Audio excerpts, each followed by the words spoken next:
Hello and welcome back to the Build Your Purpose podcast with me, Tom Hicks.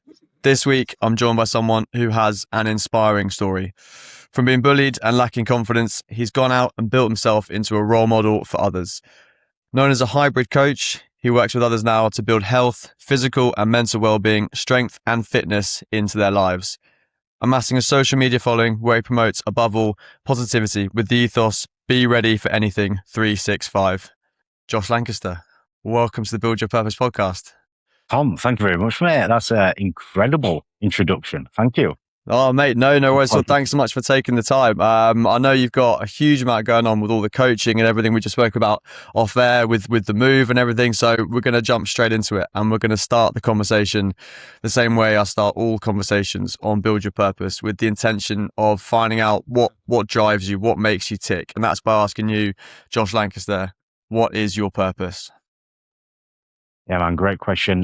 My purpose is to fundamentally give ambitious men, business owners, businessmen, a framework and a system which allows them to be the most capable, confident version of themselves, whether that is in business, fitness, relationships, life. A big component of performance drives physique, but also if you want to change anything in your life, you need to change your physique. And from where I've been, I'm sure we might touch on my backstory and stuff like that. I know how great it feels to feel capable and confident, and I know the other side as well. So yeah, that's my purpose, is to help men live a life which allows them to feel and be the most capable version of themselves. Mate, that's awesome. And it's such an interesting way of putting it, because this is episode 26 now of the pod, and I've spoken to a lot of purpose-led people, and a common thread throughout loads of the conversations is service, is altruism, is helping other people. And I'm really interested in all, with all my guests, where that comes from in you. Where does that drive to help others, to reach out to others, to push others, to promote themselves and get themselves into a physical and mental state that you know is going to promote them and accelerate everything about their daily lives? But where does it come from in you? Where does that drive come from in you to go and help other people? It's fundamentally because I've been on the other side of it, and I know how it feels to lack confidence, to not feel capable, to feel, well, I've been, from being bullied and just not having a life where you feel like there's any alignment and there's no path and there's no direction. So being overweight, to being skinny, to being ill, all these things have allowed me to create this life that I now have, where I do have the flip side of that. I am confident. I do feel capable. I do feel fulfilled in what I do every single day. And I want to pass off and give other men who are struggling, who have been where I've been or in similar situations, the just that feeling of feeling amazing and having just being able to live a life on their own terms, so they can have anything and everything that they want in their life, and to be able to live a life that feels congruent to them, rather than living in this place of scarcity and lack and negativity all the time. Like I say, to answer your question, I've been on both sides, and it's a lot better to live a life where you're confident all the time.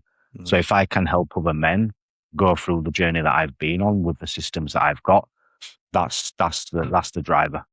Yeah, that's such a great purpose, and it's such a great way of approaching life as well. And I'm interested there, as you say, where you are now is a different place to maybe where you were during school days and early life. In terms of that process and the catalyst for you to transform your life physically as well as then mentally, where did that occur for you? Was there a moment where a switch was flipped, or was it a slow changing of the motions, or how did you get yourself into the position you're in now? What was the sort of catalyst to get there?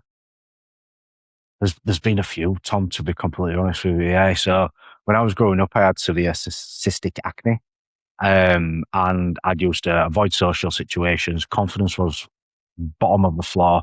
I was a little bit chubby in school as well. So the acne, the extra weight, got bullied. So when you take all that on board, I was this just a shadow of a man that, you'd hope to be. And that was a catalyst for me to actually start training, because I felt almost like a sense of security in the gym, where it was just me. Well, other people in the gym, but it was just me. I could get a sweat on. I could push myself, and I felt like I could be myself in that environment. So that were the initial catalyst for me actually starting to do some training, start to get into that rhythm. Then I started playing rugby. I got a little bit more confidence in me, and the almost maybe the pent up aggression from what I had from being bullied and stuff like that, I could start to, represent that on a rugby field. And then as time went on, I tore my biceps playing rugby. So that ended up retiring me, because the recovery process from that was 12 months or so. And during that process as well, I got severely ill with like a digestive mycotoxin based illness. So I was walking around at that point at like at 90 kilograms, and I lost like 20 kilograms of muscle, literally within like 5 months. So I'd gone from this guy who was acne-ridden, no confidence, to this guy who'd almost like built this persona, and it was a persona because the way that I fully expressed myself was this rugby guy or getting blackout drunk on a Saturday. So I built up like this persona of this person who I thought I was, but I wasn't this guy.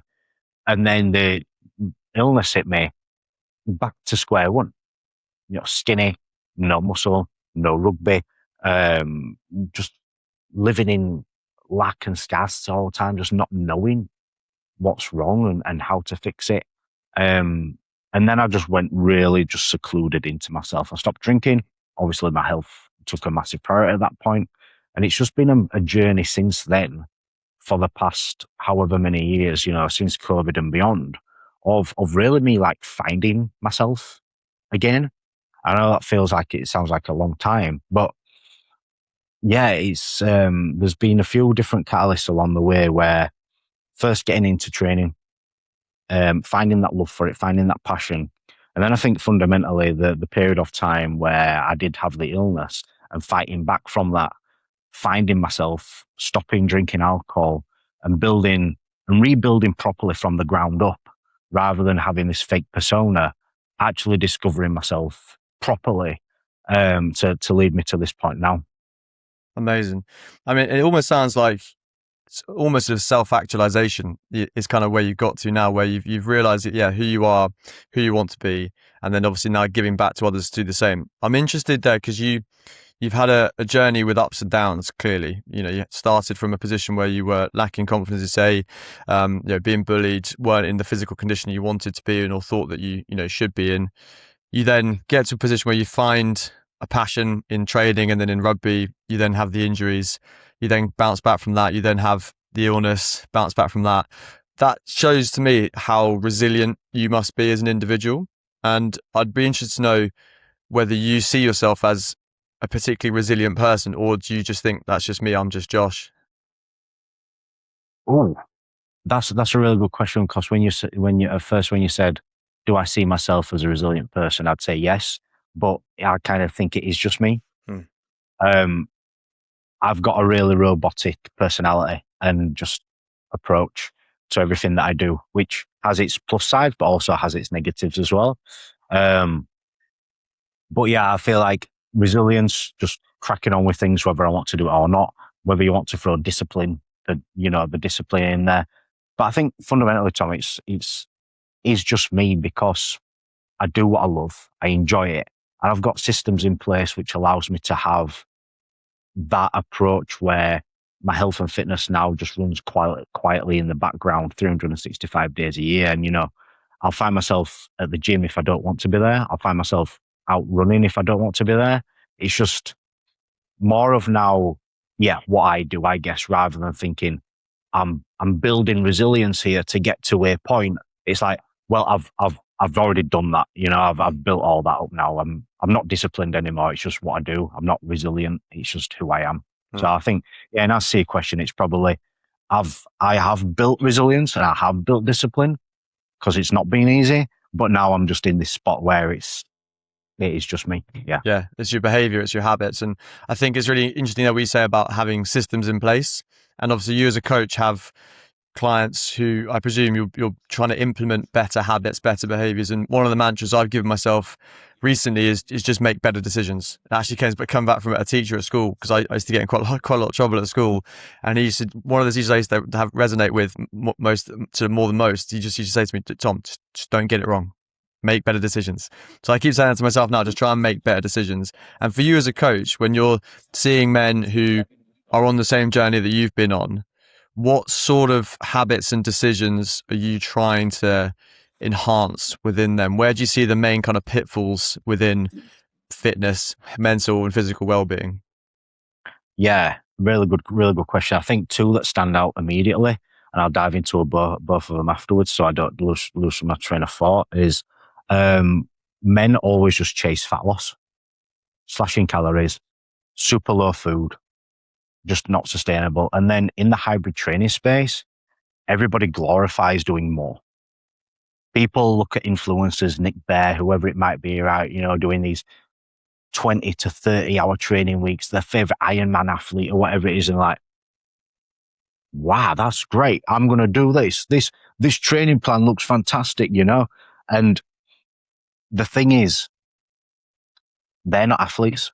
The people that come to me are not athletes. They've got jobs, they've got stress, they've got families, they sleep probably 7 hours a night, most of them. We do try and improve that, but that's just life, for most of us, that's what we get. And then to try stock a 20, 30 hour training week on top of that, they're like, I wonder why I don't know why I'm not consistent. I just need to be more disciplined. It's like, brother, you don't need to be more disciplined. You need to stop thinking that you're a professional athlete when you're a dad with 2 kids and a full-time job. It's like, let's put a system in place here, which is going to allow you to progress 365 days a year, rather than progress for 2 weeks, fall off, progress for 2 weeks, fall off.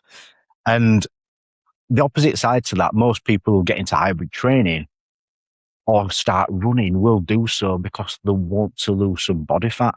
And for me, it's a completely wrong way of actually wanting to do it. You should start running or start hybrid training to improve your health, to improve your fitness, lean muscle mass, strength, performance, not lose fat. What you put in your mouth is going to impact how you look in the mirror for the most part. So most people want to lose fat. They will start doing more exercise, but then slash the calories as well.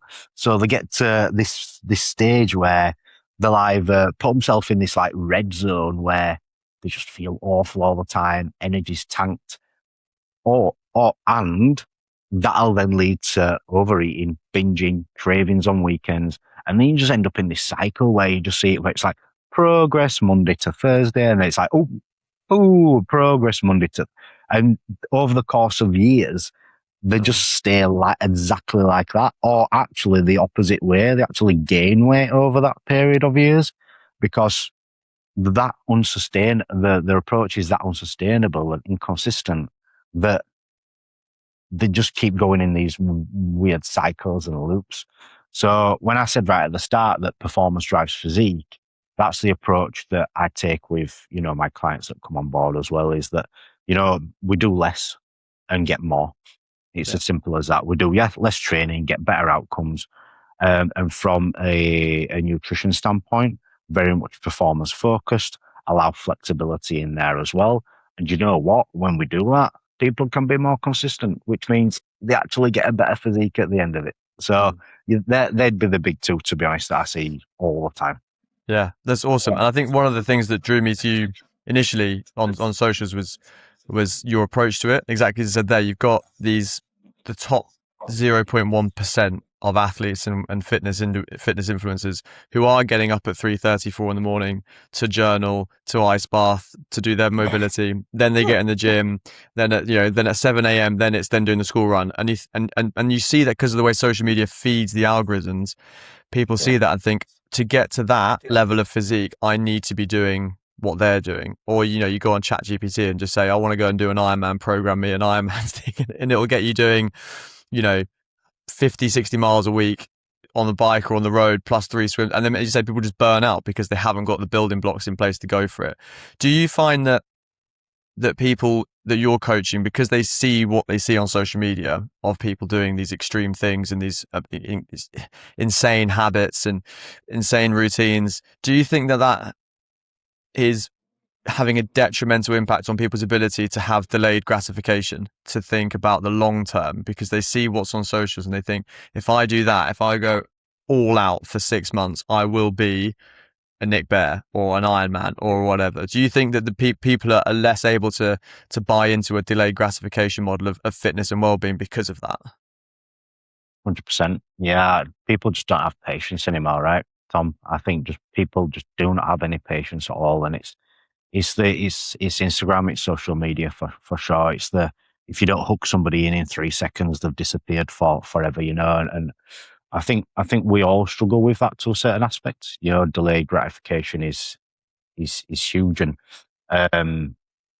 yeah, we all want things now. We all want things faster. But oftentimes, you get things faster, you're going to lose it again. As fast as it comes. I don't know statistics and things like that, but I'm pretty sure most lottery winners end up again with like zero in a relatively short space of time.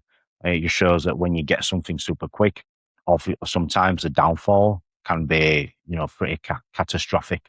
And doing things the right way, the sustainable way, is going to lead to a outcome which you're able to then maintain for forever. So yeah, patience is a virtue, and I don't think many people have it these days because of what we see on social media. We see the 1%, but in actuality, you're not the 1%. That era of Goggins and things like that. It's quite funny. My roommate, he used to idolize Goggins a little bit, and I did a reel the other day, which I've not posted yet, actually slating him a little bit because I hate the Goggins mindset. I'm sorry, I just do. I just hate the Goggins mindset. And it drives people to fuel their life in this like hate, in this like hatred way. And getting up, doing 5 miles every day and this, that, and the other. And don't get me wrong, some people can do it. And for some people, it's super sustainable. But is it the way that you should be pursuing your health and fitness? Is it something that you can actually do in the long term? Being fueled by hate and being fueled by having to be prepping for an event or doing something every single day. Where's time with your family all thrown in this? Where's a long bike ride with your friends, or where's playing at the park with your kids with all of this? And that's, I think, what us normal people, me, you, everybody else, don't see. They see the 17-minute 5K, they see the sub 3 hour marathon, they see, 200 kilogram deadlift, they see the guys with like the 4 pairs of running shoe rotation, and you're like, oh, this is me. It's like, no, just get 1 pair, just do 3 runs a week, go to the gym if you can. It's like, that's going to get you 99% of your results. I think it's so important, the work that you're doing to mitigate for the Goggins effect, essentially, or the effect of these kind of hyper sort of they're sort of hyper fixated people on social media, that, as you say, there is a place for it, and Goggins has got his own story, and it's interesting to hear about and read about potentially, but it's not relatable. And I think that's the difference between, it's come up a lot on the podcast, is the word inspire, and the word actually comes from Greek mythology, where it was to inspire basically means to give life to something, and it came from humans being created by clay, and they were breathed life into, and so it's basically inspiring people is about enabling people, and I think people who want to be inspired by Goggins or by someone that's doing something completely insane, don't be inspired by them. Be inspired by people like you, who are doing amazing things, but you're doing it in a way that people can relate to, and you can inspire people's actions to go and do it. And I think that's really important, because, as you say, there's so much on social media which is just so out there and ridiculous, and it does, as you say, it gets people motivated for the next workout. But actually, over the course, as you say, of the year or the 5 years they're doing it, they'll just plateau because they'll be up and down, Yeah. up and down. And do you think then one of the key pillars of fit health and well-being, particularly in busy people, is consistency and unlocking actually what consistency is? Yeah, 100%. And just to touch on the Goggins thing again, and apologies for jumping back there. If people want to be inspired by him, for sure, be inspired by him. I'm not discrediting what he's done, because what he's done is amazing. You know, there's a lot of people who have probably started health and fitness because of that, but that approach isn't going to help you be consistent forever, in my opinion. There's a reason why Goggins comes and goes all the time. Like, he comes, you see him, and then he disappears for 2 years. Like, if you want to be consistent, whether you're a busy man or not, yeah, you need to find an approach which is going to suit your lifestyle and be realistic with it as well. I've just onboarded a client, Sam, who hopefully won't mind me saying this. He's a guy who only is over his entire training life, and this is super common, has only trained when he's had events on. People, you hear it all the time, right? How did marathon go? Yeah, it went all right. Have you done anything since? No, I've not trained since. Okay. When was marathon? 6 months ago. All right. What? And you've just sat and done nothing for the past 6 months? Yeah. Okay. Great. So, if you want to live a life where you feel the most capable version of yourself, where you're a role model for people around you, whether it's in the office, whether it's for your children, whatever it is, you need to be looking after your health and fitness 365 days a year. Health and fitness isn't an on and off switch. It's not an on off switch. I think most people would be very scared if they actually got some blood work done and actually had a proper doctor's health check, like blood pressure and stuff like that, just real basic markers. Because doing that with your health and fitness over a year isn't healthy at all. It's far from healthy, not only from a physical standpoint, but from a mental health standpoint as well. When you're always on and off all the time, you feel guilty that you're off. Mm. And when you feel guilty that you're off, your emotions go all over the shop. And then you just end up eating more rubbish food, and then you gain weight. And then the physical health side effects come in. But then the emotional and the mental health side effects come into it as well. So yeah, consistency is the driver. You know, there's no good that is going to come from seasonal training. Your training, health, fitness isn't seasonal. And I encourage everybody to, yes, be inspired by these 1%,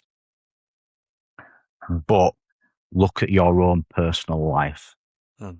There's a reason when I onboard people into my program, I'll ask them realistically, when work is busy and life is hectic, how many training sessions can you do a week?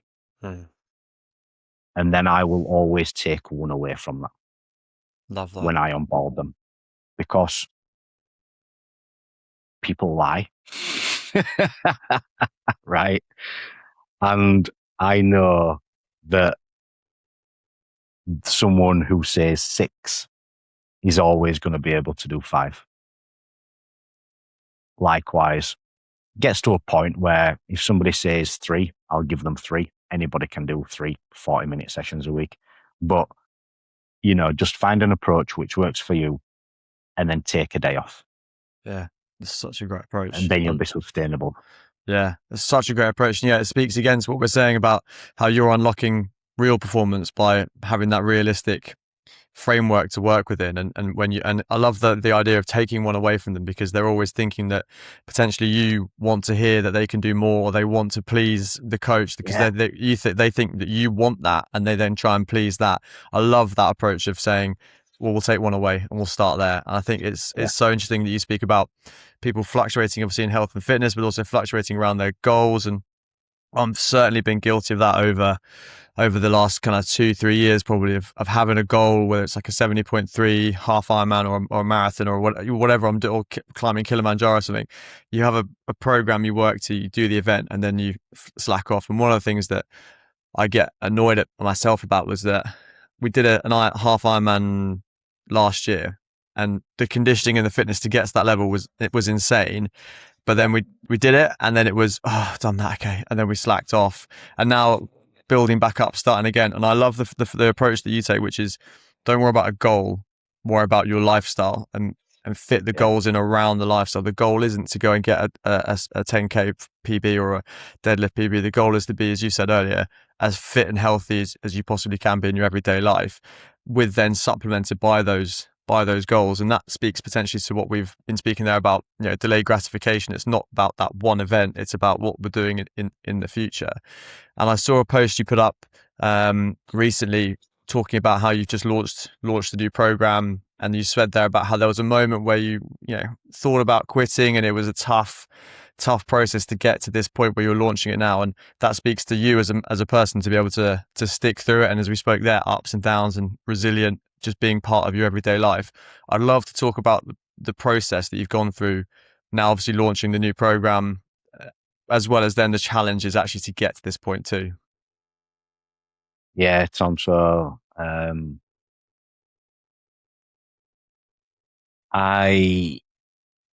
over the course of my coaching career, I don't think I've ever really had a program which I felt as fully aligned and focused in what I do now and how I can speak about it.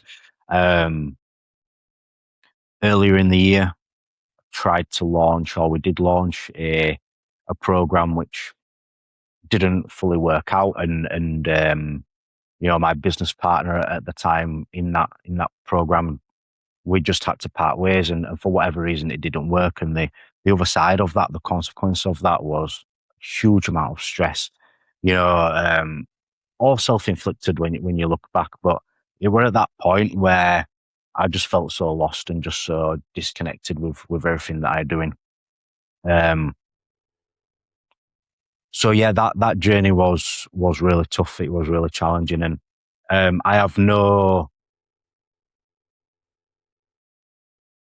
there's nothing in me which prevents me from saying that always in my life, when I've been pursuing coaching, mentorships, my business, whatever it may be, I've always had somebody in my corner to help and support me. I've always wanted to find the correct who to help support me, to either get me out of a hole or push me in the right path. And the mentor that I'm with right now, I'll give him a shout out, Joe Parrish, has really helped me rebuild everything from the ground up. And when everything backfired with what happened early in the year, I jumped on board with Joe.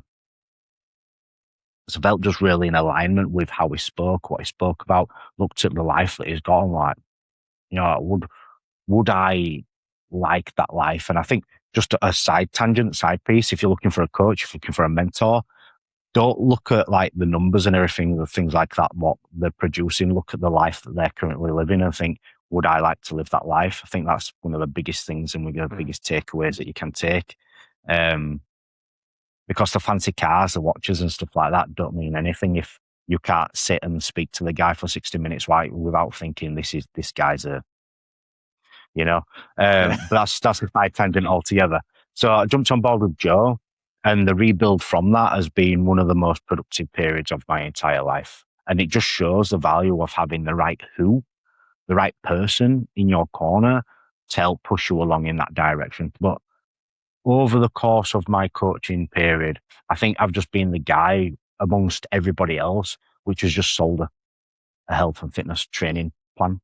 And you just get bogged into the crowd when you're doing that. And that's what happened with the old business, right? Was that when you're not fully in alignment with what you are giving everybody, yeah, you can get amazing results. Yeah, it can look great from the outside. But if it's always a battle inside, then there's something amiss. So what we've done from the ground up here is rebuilt compound, which we've got now, into this program where I can talk about it forever. I can talk about it for hours, and I just feel so much more in alignment with what I'm providing, because I'm not just a health and fitness coach. I'm not a health and fitness coach. I'm a transformation specialist who is going to help you transform every single aspect of your life. And yeah, getting to this spot has been a challenge. It's been a struggle. But when we talk about patience and we talk about consistency and we talk about all this, I've been coaching now, including part-time and full-time for 8 years. And it's took me 8 years to get to a spot where I feel fully aligned and congruent with the program that I've got. And that doesn't mean to say there's not been success there, because there has been success there, but there's definitely been down periods as well. But with consistency and with patience and with resilience, like we spoke about, I'm now at this spot where launch compound, and yeah, I just feel the best that I've ever felt in business. Yeah, and I can see it just in the way you're speaking about it there. And you said you can speak about it for hours. The expression on your face and the enthusiasm with which you're speaking about it just shows how much that process is meant to you, and the product that you've got at the end of it is obviously so aligned with who you are, and it's great to see. It's great to see someone who's so enthused by what they do for a living, because I think the podcast is about building purpose. It's about speaking to people like yourself who have found out or are finding what makes them tick, what gets them excited, and then the process to actually go and build it and actualize it. And you've done exactly that, which is fantastic. And I'm really interested there in the way that you reached out to a mentor. You went to look for a mentor, and I think one of the interesting points, I think it was one of the life coaches that various that you see pop up on Instagram from time to time, who said that one of the key questions is always, does your coach have a coach? And I think that's a question that sometimes, can be a really important one. Is your coach also being coached? Are they also looking to progress and learn more and evolve? The process of reaching out to Joe, your mentor, how did that process go about in the first instance? And then also you spoke about the alignment and the passion that you've been able to build with him. But what kind of were there any key moments with Joe that you felt that this really accelerated the process? I'm someone, Tom, who takes action very, very quick. If I feel like I need to do something, it won't take me long to do it. So I wasn't actually following Joe for too long in terms of on Instagram, but Instagram's like these days, it's better than Google, right? If you want to find somebody, use Instagram or YouTube or something like that. And you can do some background research. And as I mentioned, I'm looking for, I want somebody who feel like I can gel with, who I could go have a coffee with, could go have a steak with, could go to gym with, and just spend time with, regardless of whether I feel like this guy could help me build my business. Do I like the guy? And that was a big factor for me. Dropped him a follow, dropped me a voice note or a video note back. Hey Josh, how are you getting on? Super personal, like big tick. And they were like, how's things getting on? I see you're in XYZ place right now. And we were just talking just about things. They didn't ask me about business once, didn't ask me about anything really, apart from just me and my life. And, I'm looking on his stories, looked at some of his testimonials, digged in a little bit further. I think I followed him maybe on the Friday. I had a call with him earlier that week, and jumped on a call, no sales tactic, no pressure, just had a really good chat. He wanted to get to know me, told me all about his program, how it all worked, and just cracked on. So yeah, that process for me was one where it wasn't driven by, can this guy help me, 10x my business or whatever it may be. Although obviously, just reversing a little bit there, the person who you go to does definitely need to have some credibility as well. Don't just go to a random guy who's like, not just a nice guy. Yeah, exactly. A nice guy, but couldn't run a business to save his life. The testimonials and stuff have to be there. But I think when you get to a certain point, you need to realize that there's a lot more beyond the testimonials. You know, if this guy's just posting, and this might work for some people, right? But if this guy's just posting his Rolex, his nice car, his screenshots of his clients doing 50K, 100K a month, or his own personal and stuff like that, might fire people up and that might connect with some people. But for me, I want to see more personal side of things, like what's he doing on a weekend? You know, is he grinding all weekend and working, or is he? I'm going for a little run, doing a sea dip, having a croissant afterwards, going to have a nice coffee, etc. You know, like that's my guy. You know, if someone's grinding all weekend, fair play to them. I'll let you go. But I'm looking for somebody who I feel like I could gel with forever. You know, not just a certain period of life. So yeah, that was the process for me. I move with speed with everything that I do, and it was a case of, does this guy do we gel? Yeah, we do. Has he got some testimonials? Yeah, he has. All right, let's go. Let's get it done. Brilliant. Yeah, fantastic. And I like what you say there about, yeah, you make a decision and you go for it. And I think there's definitely so much inertia, I think, within a lot of people where they're capable of so much more. And for whatever reason, maybe it's behaviors that have been reinforced to them at school, where they were told they weren't clever enough or fast enough or fit enough, or at work where, you know, they're not in the position they want to be in, that they then have that inertia, that the stalling process of, oh, I could reach out to that person. I could go and write that book. I could go and, start that podcast. I could go and start, whatever it is, whatever your purpose is. I love the fact that you've just said there that you act quickly. Whatever happens, you go for it. And that obviously speaks to the speed with which you've obviously been able to go and launch Compound and obviously the work that it's doing now. I'd love to, before we dive into the final questions, I'd love to find out a little bit more about the sort of conversations you have with your clients at the start. You said there about how you take what they say in -1, but in terms, and you say that a lot of time people fall into the wanting to do the fat loss, and you want to build a lifestyle around it rather than just go for that goal or train for that one marathon or whatever.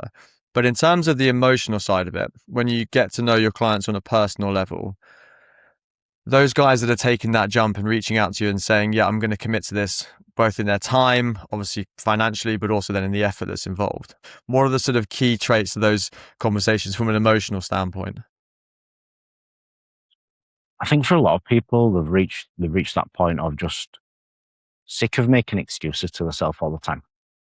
You know, when you get to a certain point in your health and fitness or life, whatever it may be, whether you want to be a role model for people around you, whether you want to do it for yourself, whatever it is, if you want to make significant change in your life, you need to stop making excuses to yourself, because that's all we all do.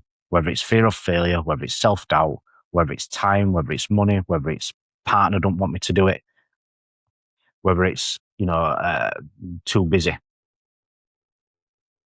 They're all just excuses. Oftentimes, people have got to a point in their life where they just say, I'm sick of feeding myself BS. And I'm actually just going to go get the help and support that I need to make the progress. Oftentimes, with me, I find that the new clients that are coming really resonate with the existing client success story that I've posted. So like, oh, so-and-so really resonated with me. It's almost like he's living the same life. And if he can do it, well, I can do it. And sometimes a lot of people need that. They need that, well, if he's done it, I can. Yeah. Or oftentimes it'll be a friend, get a referral, anything like that. I think most of my clients will have come to me, either resonate with me, the way that I speak, the way that I've just talked about with Joe, resonate with what I speak about in my content and Compound. And they've reached a point of no return where they look at themselves in the mirror, they look at their age, they look at they look at where they used to be. They're in this place of used to be fit, used to be healthy, used to train, used to be confident, and decided that's enough's enough. And it takes a certain amount of realization for a guy to admit that, a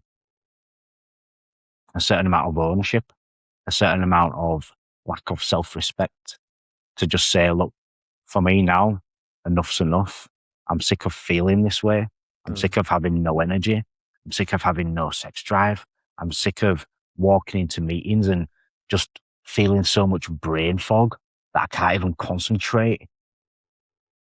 I'm sick of going home on a night and having literally no energy left for my children and having no presence when I'm there.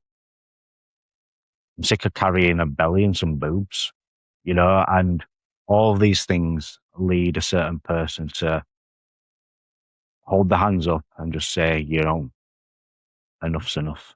Yeah. I've tried to do this by myself and I just can't.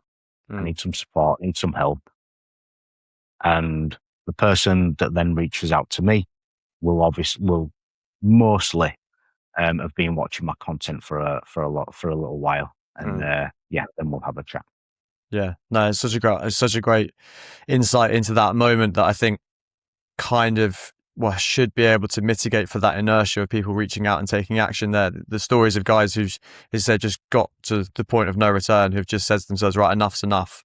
I'm going to take a stand. I'm going to take action. It's such an interesting moment in someone's life to hear about, because I think it's a lot of people hopefully listening to this will be thinking, yeah, it's something I've thought about and it's something I want to do.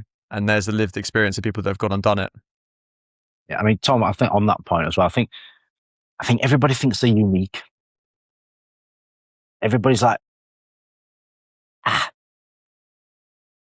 but this guy doesn't. But I'm different because.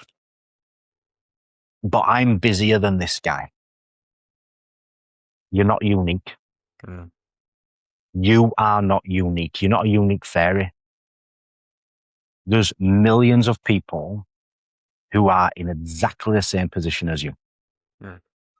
So if you think you're unique and like you can't do something because you're this special fairy, this special unicorn who has this completely different life to anybody else, and you're special because it's BS. You just another excuse. Like, you are not unique. There's people in the world who have progressed in much worse positions than you are right now, have a body that they love, have the best role model in the world to the children, they have presence, the success in all areas of their life. So stop thinking that you're this the unique little fairy and just say, you know what? If he can do it, I can too. So can I. Yeah. It's such great advice. Yeah. And take that stand, take that action. And as you say there, stop making excuses, because you can find excuses for anything. And I think it's so interesting that you have so many clients coming to you who are in that moment of transition and transformation, that I think hopefully a lot of people listening to this will take that advice and go, do you know what? Fuck it. I'm going to go and do it. This is it now. I'm going to go and reach out. I'm going to go and start that business, reach out to Josh, take control of my health and well-being, or, do that thing that you've said you've always wanted to do. And that's basically what the pod is about building purpose and going and doing it and going and actualizing it. And mate, I've been inspired by this conversation. I love what you do on socials. I love the program that you've got going on. I think it's fantastic. And I think it's so important to mitigate for the Goggins effect, or for people being inspired for a minute and then demoralized for the rest of the week. I think it's so important. And it's a great time to move on to the closing quick fire questions. And these are just questions designed to give 3 more bits of really tangible advice for the listeners to take into their everyday lives. And the first one is a book that you think should be on all of our bookshelves. Man's Search for Meaning by Viktor Frankl. Love that. Yeah. And the second one is a time in your journey where failure then led to success. I think we spoke about it. The failure of the business. Failure of the business 3 to 4 months ago to where we're at right now. That'd be the one that's completely top of mind. Yeah, awesome. Yeah, and that was such a great insight to bouncing back and resilience, and a failure then leading to where you are now, which is we spoke about how enthused you are with what you're doing. It's just great to see. And the third one, and I think it's particularly pertinent to your story, the journey that you've been on in the last 6 months, but also from school days as well, is 2 to 3 points of advice you'd give to your 20-year-old self with knowledge and wisdom that you've picked up along the way until now. Ooh. Tom. 2 to 3 points. One, stop hiding behind a mask and start removing the mask and just living a life that is more congruent with the person that you want to be. Number one. Number two, keep going, son. Everything's going to be okay. Keep building that resilience. Keep building that discipline. Keep being consistent. Number three, find the right who to help you progress. Stop trying to go it alone. Love that. Such great advice, mate. Really, really, and so powerful as well. Find your people, find your tribe, find that person that's going to unlock it for you. Such great advice. And mate, as I say, I've been inspired by this conversation, and I hope everyone listening will also have been inspired too. So where can they go if they have been inspired to take action? Where can they go to find out more about you, reach out for some coaching, follow your journey? Where can we go? Thank you, Tom. I really appreciate it, mate. And everything that you do, I'm inspired by what you do as well. We had a brief chat before we got going here, and I didn't realize everything that you're doing. So, mate, absolutely top class stuff from yourself as well. So thank you so much for having me on. Answer to your question, anywhere and everywhere. Instagram and YouTube are my biggest two at the moment in time. Got a lot of love for YouTube, but on both of those, Josh Lancaster, J2. No spaces, no capitals, Josh Lancaster, J2. Love it. Everyone, go and give him a follow. Go and reach out for some coaching. And the only thing left for me to say, Josh, is, mate, thank you so much for joining me on the podcast. It's been an absolute pleasure. Thank you, Tom. Much appreciated, mate. Cheers, mate. All the best.